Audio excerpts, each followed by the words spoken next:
In this recording, we're going to look at the material in Mounce chapter 22, and this covers our the second aorist. This is going to be our third verb tense out of five that we're going to look at. Now, we're going to look at the first aorist in chapter 23, and you might think that seems kind of odd that we're going to look at the second aorist before the first aorist, but once we see the paradigm, it'll make sense that we do this, particularly after looking at the imperfect. When you think about the memorization for chapter 22, there's not a whole lot of memorization. You know the paradigm. The second aorist is going to look just like the imperfect. But the key thing that you need to know about this chapter is that it's not memorization. You kind of have to understand how the aorist tense is formed. And so this is where your principal parts are going to come into play. And so up until this point, I've stressed learning the principal parts, and it didn't quite make a whole lot of sense because you still kind of have some endings that help you determine the future and the present. But it's when we get to this second aorist, this is where the principal parts actually are really key for you to understand to be able to determine whether or not the verb is aorist or imperfect. And so not a whole lot of memorization in this respect of learning a new paradigm, but it is going to be really important for you to be able to grasp that principal part to determine the aorist from the imperfect. When we think about the aorist tense gives this undefined aspect, and it's an augmented tense, so it's going to describe an event that's past time. And when we talk about an undefined aspect, what we're saying is that the verb tense is making a simple statement about the action without further description or detail. So the imperfect and the present, we define that as a continuous tense. And so we wanted you to translate it with the to be verb. So I am going, or I was going for the imperfect. Um, for the aorist, we want you to drop that to be verb. So instead of I was going, we're going to translate that as I went. Instead of I was studying, we're going to translate that as I studied. And so there's two ways to form this aorist tense. And the first one deals with irregular verbs. That's what we're going to look at right now. It's our second aorist, deals with these irregular forms. But then next week, we're going to look at first aorist forms. And so those are going to be your more regular forms. So without further ado, let's look at our master ending chart. Our aorist is going to form off our secondary ending. So s, and then nothing there in the third person singular, men, ete, and then and then main, so, ta, metha, estha, nta. And it's going to look just like luo in the imperfect. So eluan, elus, eluin, eluamen, eluete, eluan. And then the middle would be eluamen, eluu, elueta, eluamatha, eluestha, eluanta.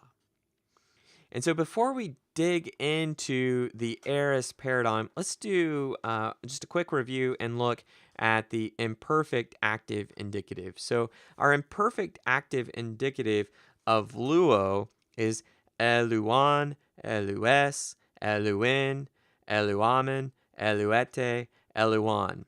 And so this verb tense is based off our present tense stem. So it's our first principal part. We had the augment, so the epsilon there. So the augment, our first principal part, the connecting vowel, and then the secondary active ending. So eluan, elus, eluin, eluamen, eluete, eluan.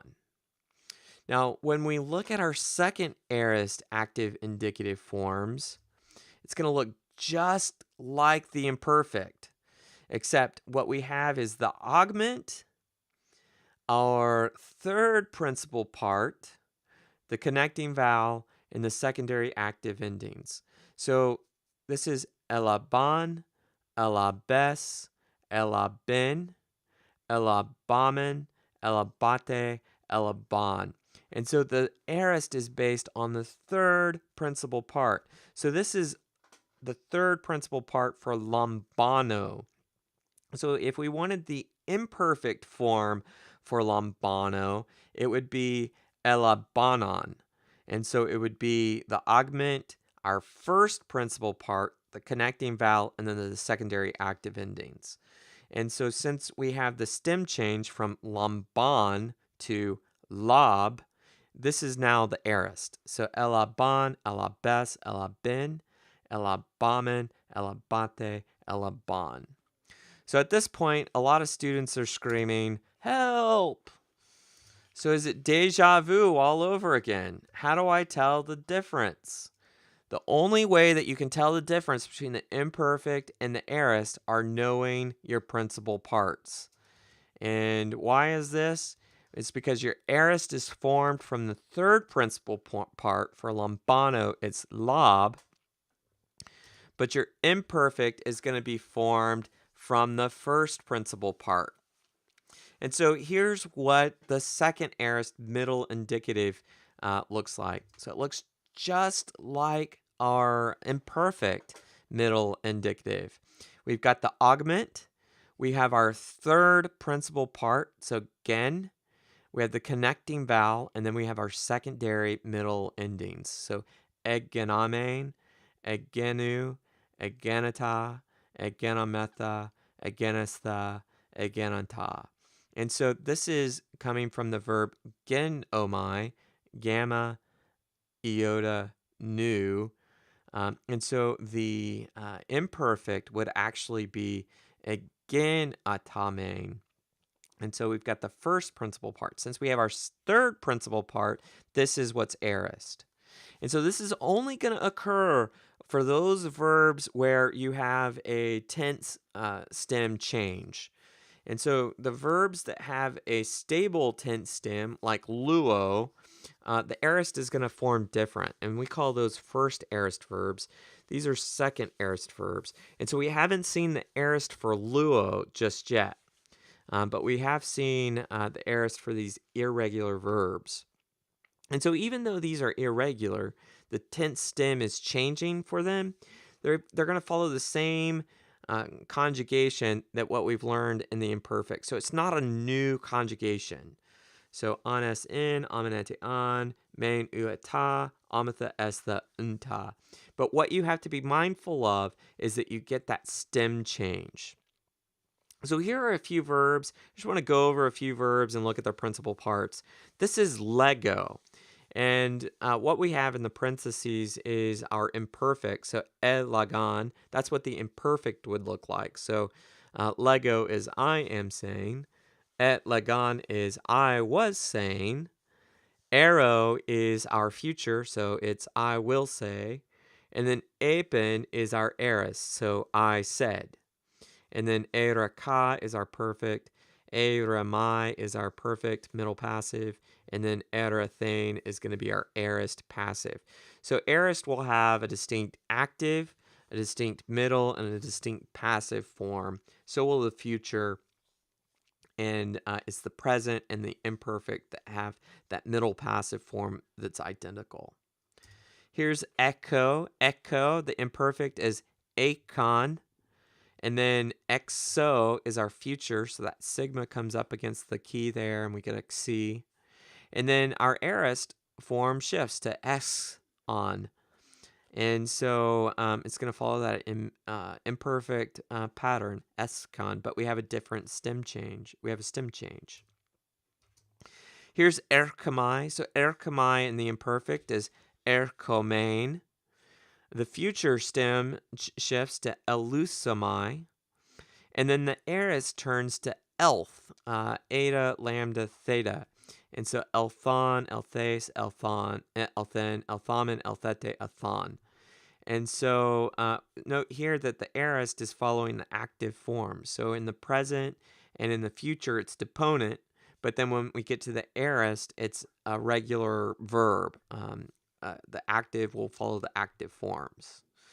So we get the stem change from erkamai to elthon. Sunago. Sunago, the future becomes sunakso, and then the aorist becomes sunagagon. And so we get a stem change there. Agagon. Genosko, which means I know. We see the imperfect as egenoskan.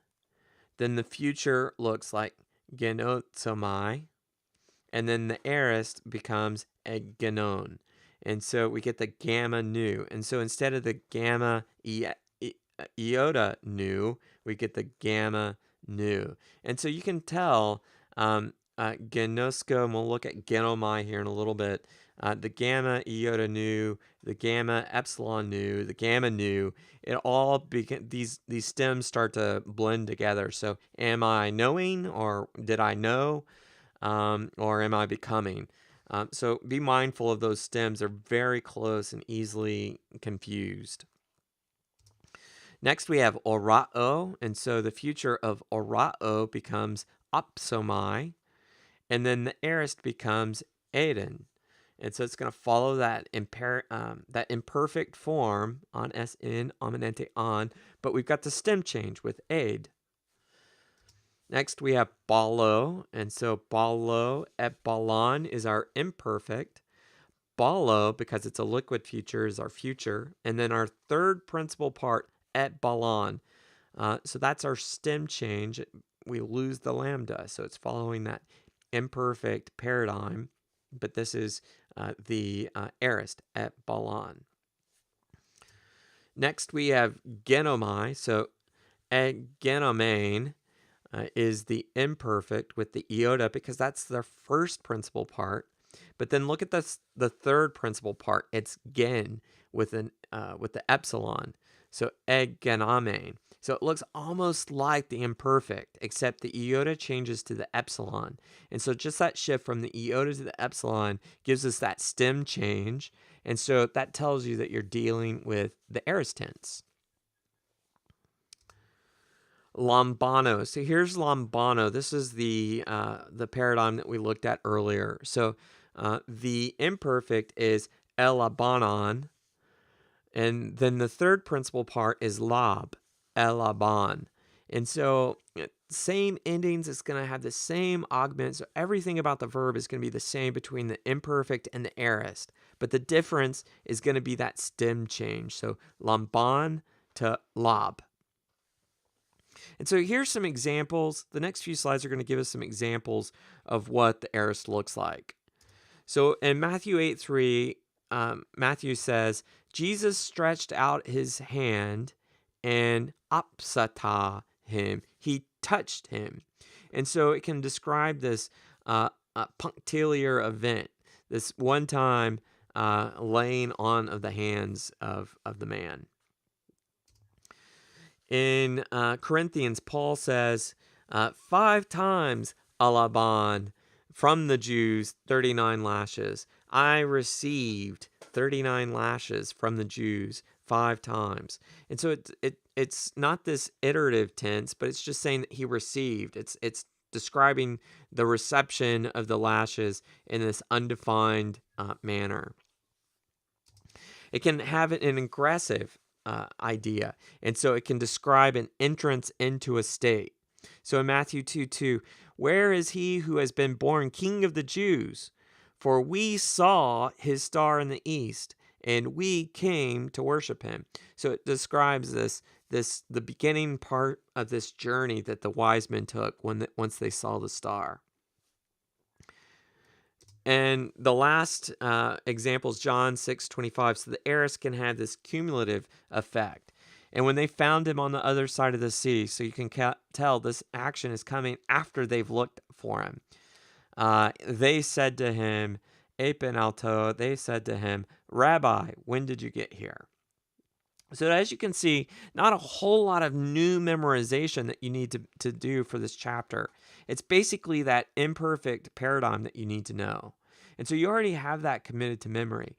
But the thing about the second aorist is that you have to understand that there's that stem change. And once you recognize the stem change, that should alert you that you're dealing with the aorist and not the imperfect.